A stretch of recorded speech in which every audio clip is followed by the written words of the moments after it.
Luzon, Wasa. Sa micro, small, and medium enterprise. Nagagalak ako sa sigasig ninyong tumungo sa pagtitipong ito.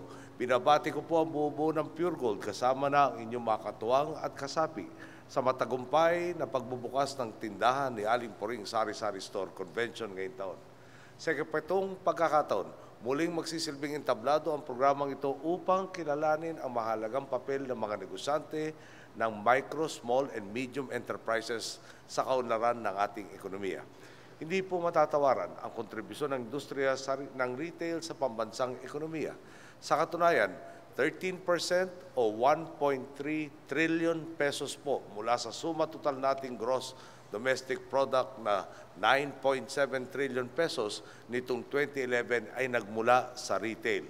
Tandaan po natin, marami sa sektor na ito ay nagmumula sa micro, small, and medium enterprises.